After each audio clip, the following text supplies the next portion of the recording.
So let's say we have two data sets. Here's the first one, here's the second one. Let's say it's two different semi-trucks that we're looking at. And we just took 10 different samples of the fuel economy of the first semi-truck. Let's say over a course of the year, we picked at random 10 times when the truck fueled, where we recorded the fuel economy of that truck. So between fuel economy between the fuel ups, the truck filled up, drove until it was almost empty, filled up, and then we checked the fuel economy. And out of all the times that the truck fueled over the year, we picked at random 10 of them, and we got these numbers. Sometimes it was 5.8 miles per gallon, sometimes it was 6.4 miles per gallon.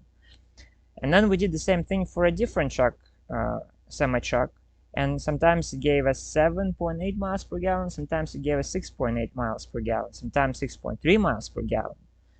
And our question is the second truck, does it have a different does it have a different fuel economy than the first truck? Like, should we think about retiring the first truck because the second truck is much better and the first truck is much worse, or is this not statistically significant? Basically, we have two data sets and we want to know, do they have different means? Do they have different fuel economy?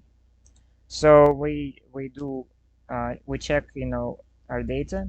So the first truck had, out of this, it took us a year to take 10 random samples, and the first truck had 6.09 miles per gallon, and the second truck had 6.93 miles per gallon average in those 10 random times at the fuel ups when we recorded the fuel economy of the truck that we did at random. Like, let's say it fueled up 200 times, but we only at random recorded 10 of those times the fuel economy. And then the standard deviation of the first data set we have is 0.25. So sometimes it was up and down by 0.25 miles per gallon. For the second truck, it was 0.66 miles per gallon. And the difference in the means of those is 0.837 miles per gallon. So according to what we see in the numbers, the second truck is 0.837 miles per gallon more fuel efficient. But our question is does it get lost in the variability of the data? Does the fuel economy go up and down so much that 0.837 doesn't really mean that those trucks have a different fuel economy? So basically, what we can do is we can say, let's pretend that our second truck does have the same mean as the first truck of 6.09 miles per gallon. Then in that case, while we want to test the mean of those fuel economies, we really want to know, does the second truck on average have different fuel economy? So since we are concerned about means, we can not worry about the standard deviation.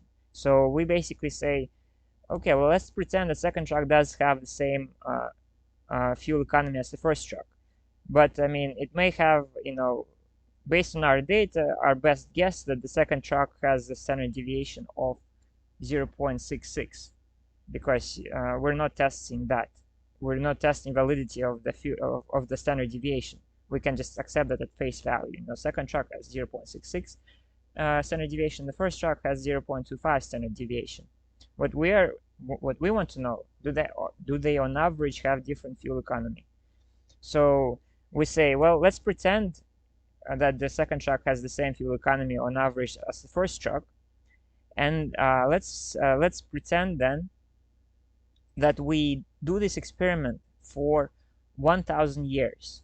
So let's pretend theoretically that for the next 1,000 years, every year we will get 10 random samples from this mean M1, which is the mean of fuel economy of the first truck, and the standard deviation of the first truck. So, and since they're normally distributed, we're pulling from a normal distribution with the mean of the first truck and standard deviation of the first truck. And every year, we also get a random sample from this theoretical pretend second track with the same mean as the first track, but its own standard deviation, which is also normally distributed. And so then every year we find the difference between them, between their averages. So how much do they differ? And then we record it. And then we do it for 1,000 years, every year pulling a random sample from those two distributions and getting ending up in 1,000 years, ending up with 1,000 values of average of the second track minus average of the theoretical first track. And then we basically plot it, and then we get this distribution. So for 202 years here, and so altogether between these two bars it's like 400 years. So in 400 years we got about the same fuel economy between those two trucks. It was about 0 in those 400 years. When we took an average of the first truck during that year minus the average of the second truck, it was about 0, no difference. And then sometimes, again, in this theoretical, like what if we did this for 1,000 years and the second truck did have the same average fuel economy as the first truck? Sometimes it was more, sometimes it was less. If you take average of the second track minus the average of the first track fuel economy. So then we say, okay, how many of those years the fuel economy, if we did this for 1,000 years, how many of those years will show us the fuel economy difference between these two trucks as big as we're seeing on our paper right now, in the actual trucks that we ran for 1 year. So the trucks that we ran for 1 year and we with pen and paper recorded their fuel economies, we got the difference of 0.837 miles per gallon. So average of the second truck minus average of the first truck for these two data samples, 0.83. So we say if we did this for 1,000 years and the second truck had the same mean as the first truck, how many of those years would get that big of a difference between their averages? And the answer is 0. So we simulate this for 1,000 years with the second truck averaging the same as the first truck, but its own standard deviation, and we get 1,000 values, which are shown right here. Here we show how big is our actual value for this year, which is 0.8, and you can see 0.5, and this is 0.8. This is how big the difference is for our current year between the two trucks that we actually ran and recorded the data for them. And this is what our theoretical distribution would be if we did this for 1,000 years and the second truck in fact had the same average fuel economy as the first truck. And so then we have this 1,000 values, and when we select, you see select, out of all these 1,000 values, we select all the values that are bigger in difference, or I can even say equal. So let's rerun this real quick. So again, we re-simulated this 1,000 years, and then we say how many of those years select had bigger or equal difference to what we see on paper, and then we can see that it's 0. So the number of leftover points that were more or as much different was 0. So basically we would never see this big of a difference between the two trucks if they in fact had the same fuel economy. Therefore, they must have different fuel economies, even accounting that the road effects, weather, and all these things make it give them a different, slightly different fuel economy every time we randomly sample them at the truck stop. Even though there's some random variability, on average, like we would never see this big of a difference in 1,000 years. So this is how we should be doing it, with our current technology, because here we can also, if we had a different distribution, we can use a Poisson distribution here and we simulate with Poisson distribution and such, or other distribution. So it's really easy to go into it.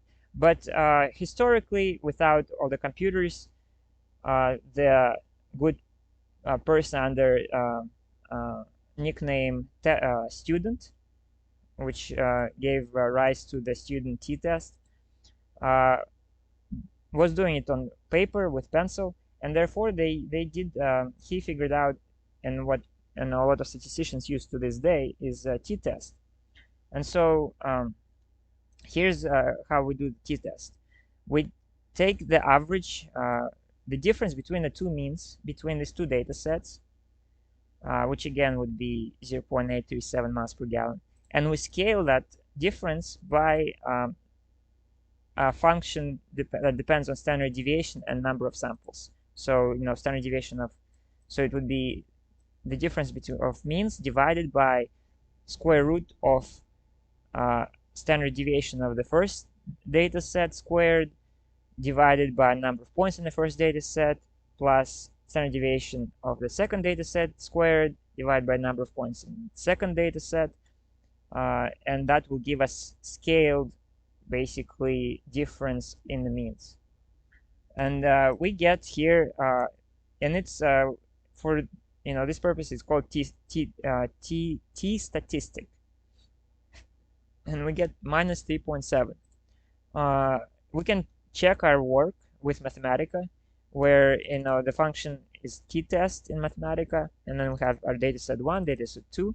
We look if they're the same, or if the difference in their scaled or in their means is 0, and then we shift enter, we get 0.003 p-value, which we talk about it later. Our t-statistic is minus 3.72295, which is the same thing that we get with this formula, minus 3.72295. So we do get the right t-statistic when we do it, when we find the and t-statistic is the scale different means. So our scale different means is the same as what's given by the Mathematica formula. And so we basically then go on to say, if we did this for 1,000 years and our second truck did have the same fuel economy as the first truck, but with a different standard deviation based on what we see on paper for this year, we would get 1,000 scaled differences in fuel economies between those two trucks, because every year it would be a different difference between 10 random samples of the fuel economies between each truck. And our data would look like this, where most of the points again are about 0 between them, because we are saying what if the second truck had the same fuel economy on average, and then there's some points farther out, and then we see how does that difference in means compare to what we see for this year. And for this year we see scaled difference in means of minus 3.7, which sits right here. Like, pretty unlikely that in any given year, even if we did for 1,000 years, we would see this big of a difference. So then we say, well, if we did this one for 1,000 years, like how many of those years would we at random see difference as big as what we see today? So we do that, shift enter, and we can see 0. So again, we select out of all those data points, all the data points where it's either smaller than our scaled mean difference in means, or bigger than our scale difference in means. So on average fuel economy of one truck minus average fuel economy of the other truck, take the absolute value of that, so that just absolute difference between those two fuel economies, and we would see that much difference or more in not in 1,000 years basically, which again is random. Like, if we just pick a random 1,000 years, like you were watching me do right now, we just right now randomly would not actually see a single year like that. So we can say that it's very unlikely that those two trucks have the same fuel economy. So we reject that notion. Those two trucks have the same, have different fuel economies for all reasonable purposes, even if we had to watch them for 1,000 years.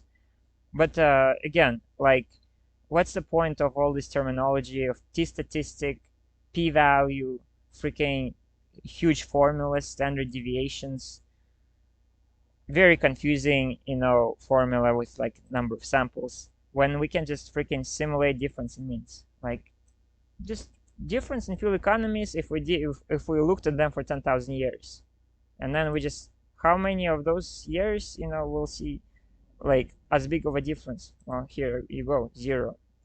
Not gonna see it.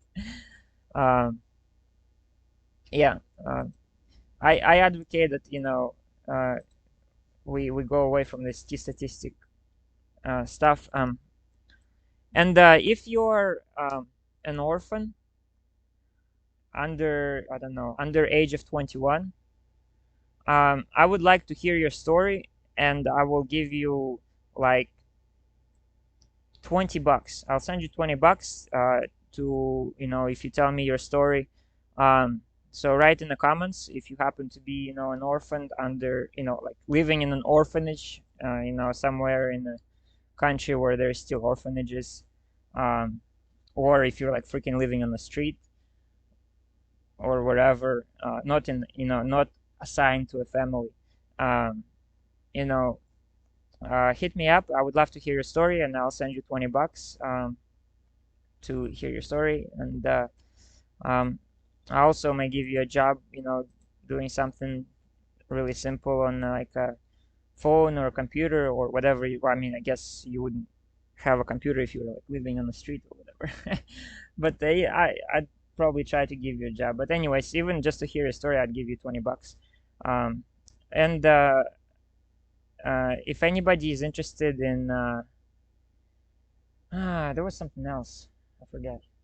I mean, that's the most important thing is, if you happen to be, in trouble, i.e. an orphan under 21, living in an orphanage or on the street, statistically speaking, you have, a difficult life, and like I said, I'm sure $20 is something you could use, and I would love to hear your story. So hit me up in the comments if you're that. If you see any mistakes in my work here, also please write in the comments, because I'm gonna be using it, hardcore. That will affect my life, and if there is a mistake somewhere here in my understanding of this, I do want to know it very much, and I would very much appreciate it.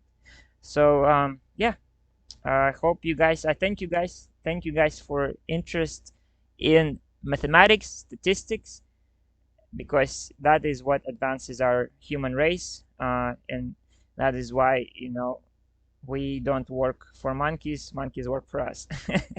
Because we do things like that, where it is crazy how much statistics has affected development of human race. So thank you very much for your interest in mathematics.